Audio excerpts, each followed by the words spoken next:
Wij van Kikker TV hebben van Rabobank Stimuleringsfonds een royale gift gekregen. Maar wat is het Stimuleringsfonds en wie krijgt nog meer geld?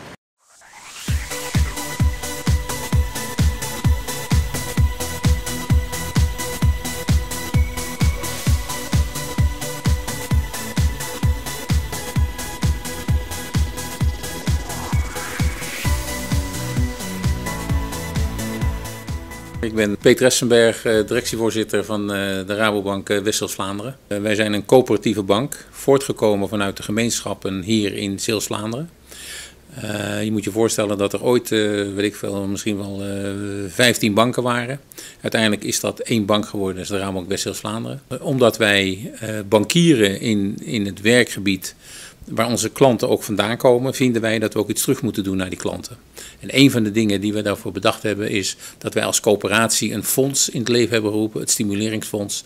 Daar stoppen wij elk jaar daar een bepaald bedrag in. En verenigingen, stichtingen, anderen kunnen een beroep op ons doen om te kijken of wij stimulerend bezig kunnen zijn voor dat soort instanties.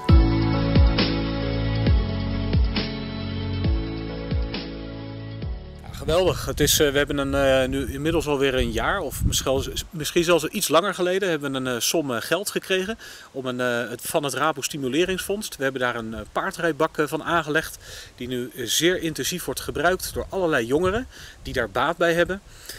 De jongeren die leren dus op een gegeven moment op een paard te rijden, wat kan leiden tot gedragsverandering. Er zijn kinderen die daar gewoon ontspannen oprijden. Het wordt voor allerlei doeleinden gebruikt. Ik zou ook graag andere mensen aanraden om gebruik te maken van het Rabo Stimuleringsfonds. Want het is, ja, net wat ik net al zei, geweldig.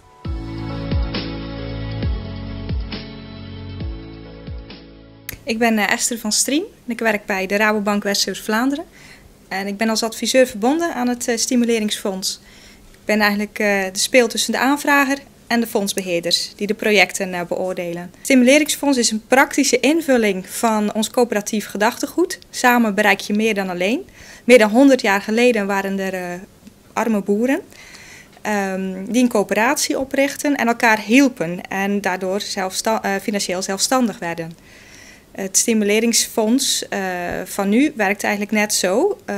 Wij zetten jaarlijks een stukje van de winst opzij, bedoeld voor het creëren van een stukje vitaliteit in onze regio. Projecten die niet van de grond komen, kunnen wij een stimulans geven in geldelijke zin, maar ook met kennisoverdracht, waardoor ook meerdere partijen zullen bijdragen aan dat project.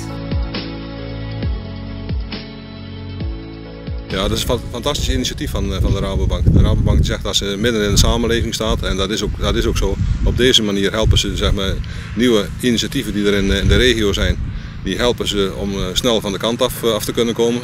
Ons voorbeeld daarvan is dat we in maart 2012 hadden we het idee om hier de Ziltehof te starten. En 2 maanden later konden we met geld van het Stimuleringsfonds deze tuin aanleggen. Als mensen goede plannen hebben, zou ik zeker zeggen van ga even langs bij het Rabo Stimuleringsfonds.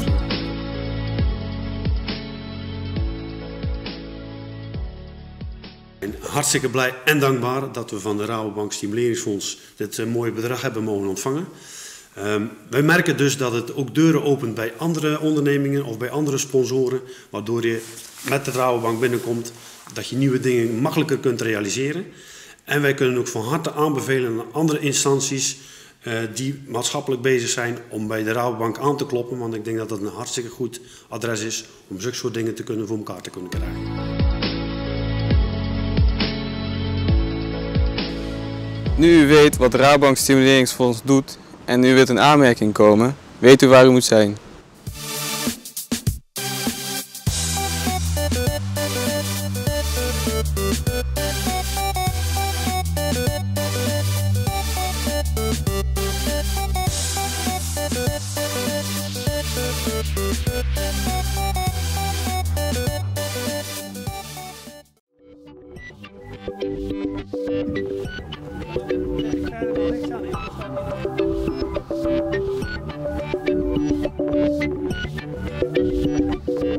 Kijk, de 2 Bresjes. We staan hier op Bresgenschaven bij Bresco, dat is een robotvis.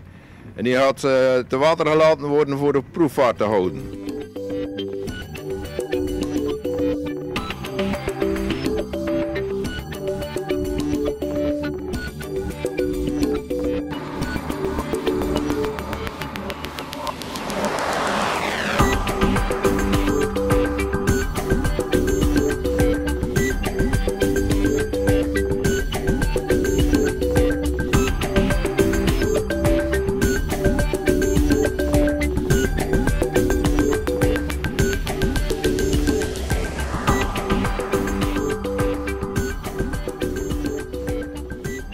We staan hier bij Bresco en met de bestuurder van Bresco, dat is Rinders van Noordenhem.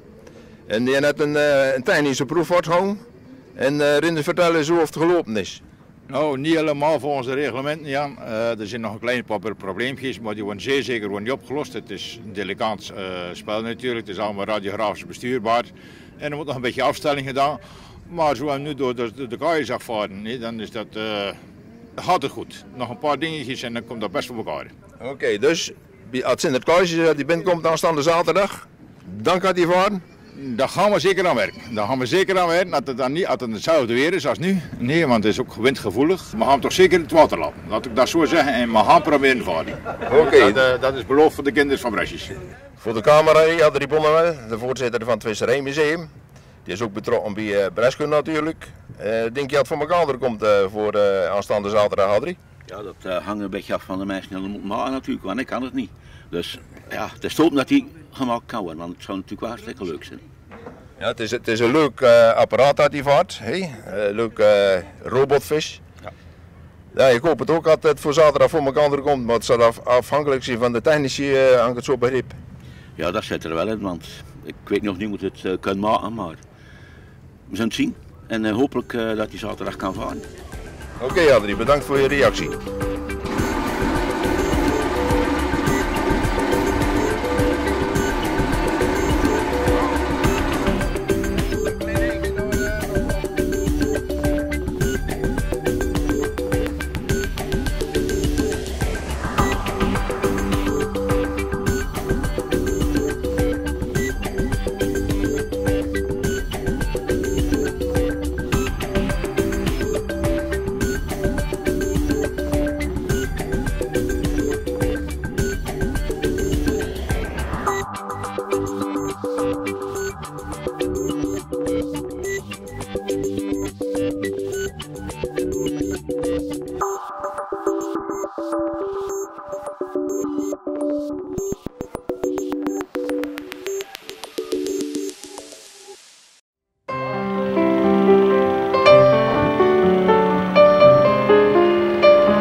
TV Bresjes. Ik ben Jan Albressen van het Visserijmuseum.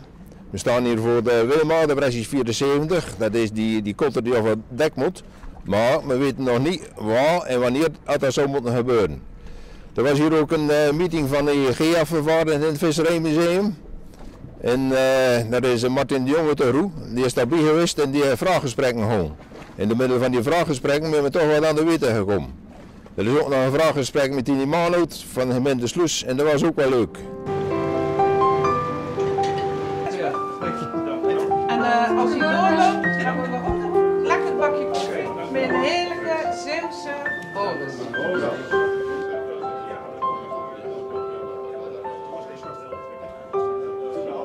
Goedemorgen. We hebben hier heel veel gasten vandaag uit Denemarken, Engeland, onze Vlaamse gasten uit het noorden van het land. Al mensen te maken hebben met de handeling in vis, feitelijk de verwerking van de vis, de vismijnen. Dus we gaan feitelijk hier met elkaar kijken wat we de keten vanaf de visvangst aan boord tot en met feitelijk de delicatessen op het bord, hoe dan we die feitelijk nog kunnen verduurzamen. Het is een mooi project. Ik denk dat Breskes heel trots mag zijn dat wij dit kunnen organiseren. Is dit nu een langdurig project voordat het echt afgerond is? Het is een 5-jarig project. En we zitten nu straks, in 2014 is het laatste jaar.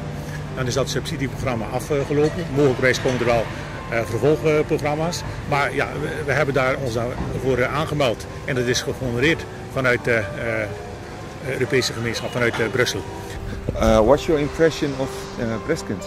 Yes, I think it's a very nice town. There's a lot of opportunities, and I can see that you have worked really well with the town, developed it. I've seen some nice spots around here, so it's very nice. Okay, and what's your part in this project? We are within the NSF. It's North Sea Fish, so we are working together, different countries. A lot of participants here from Holland, and we are working with the fish from catch to plate.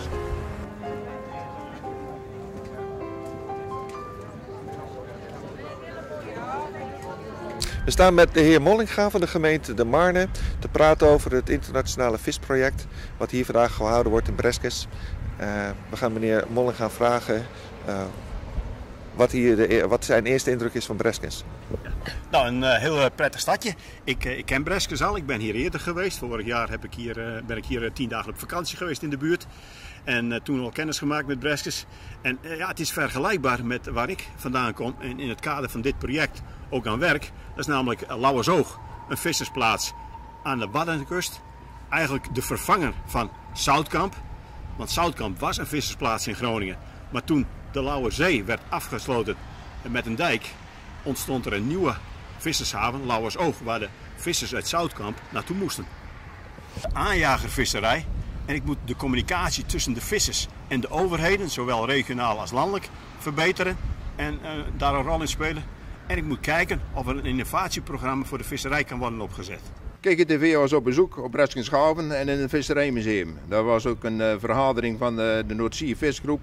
Dat gaat over onze eigen Bresciaanse experience. Maar er blijven nog veel vragen open. We weten het ook niet. Maar als er nieuws is, komen we terug met een nieuw nieuwsitem. Bedankt voor het kijken.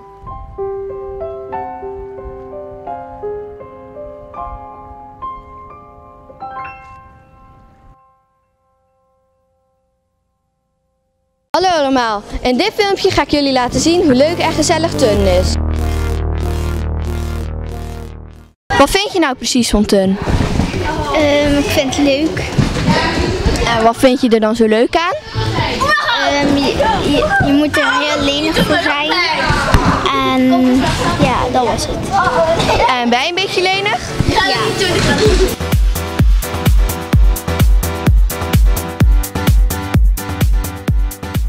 Vind je het een beetje leuk vandaag? Ja. En wat heb je allemaal al gedaan?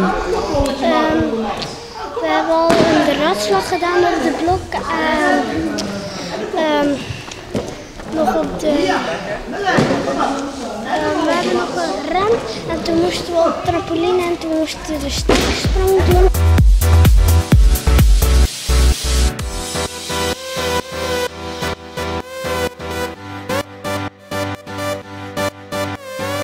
Leuk op het begin? Ja. En wat heb je allemaal al gedaan?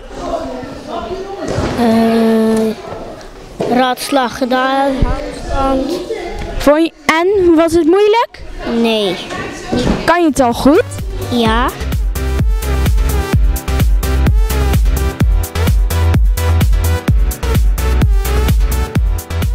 vind je van Tun? Nou, daar kan je heel veel van leren. Het is leuk, je doet leuke dingen, je gaat op kamp. En ga je ook altijd mee op kamp? Nee, niet altijd. En ben je wel alles mee geweest? Nee, nog niet. Lijkt het je wel heel leuk? Ja, heel leuk.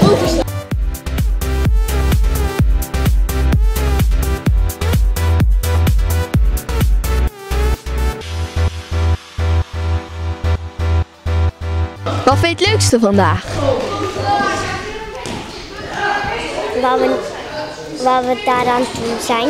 En wat ben je daar precies aan doen? De ratslag. En kun je het al een beetje? Nee. En waarom niet? Omdat dat moeilijk is. Maar met veel oefenen gaat het wel lukken, toch? Ja.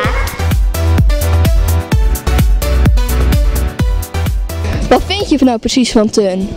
Ja, het is eigenlijk wel heel leuk om te doen. En je kan ook veel van leren.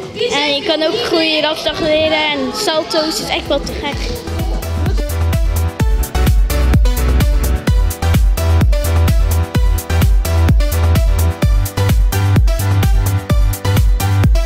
Wat vind het leukste onderdeel? De grote trampoline. En wat doe je daar meestal op? De salto en gewone gekke dingetjes.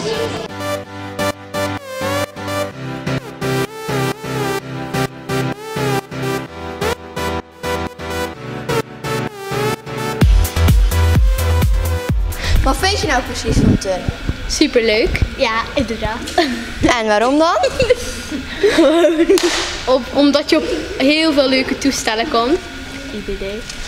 En wat vind je het allerleukste toestel dan? Trampoline.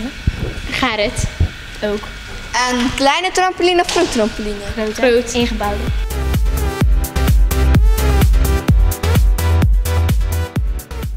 Welkom bij Kikker TV. Vandaag zijn we in Oostburg in de Finlandstraat. Deze wordt helaas binnenkort gesloopt. En daar komt niets voor terug. Wij gaan zo even langs bij de mensen die hier wonen om een paar vragen te stellen over wat hun hier precies van vinden.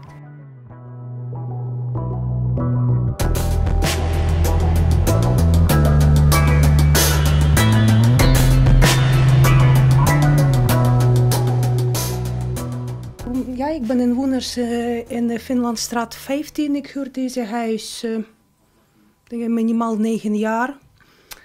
Zo leven, ik ben met mijn dochtertje 3 jaar op bananendossen. Maar allemaal 9 jaar. Ik heb gedaan heel veel klachten over schimmels. Die schimmels groeien op mijn meubel, die kleding in mijn kast. Mijn kledingkast is constant open. Daar groeien schimmels op mijn schoenen.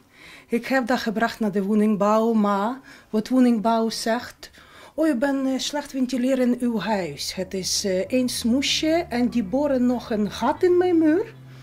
Wat ben ik nog meer betalen Delta? Ja, ik woon hier echt heel graag. Dat is eigenlijk wel, vind ik, een van de mooiste plekjes van Oostburg. Vooral omdat je dicht bij het Vestje woont. En zoals de kinderen, zeg maar, die kunnen ontzettend leuk spelen hier zo. Er zijn eentjes, die kunnen we voeren en spelen op de speeltuin. Jij had het ook messen? Ja. De afgelopen 5 jaar, wat is er allemaal voorgevallen? Want ik heb gehoord dat ze het gingen renoveren en dan weer niet. Kunt u daar iets meer over vertellen? Ja, uiteindelijk was er gewoon een periode dat er gewoon niks gezegd werd.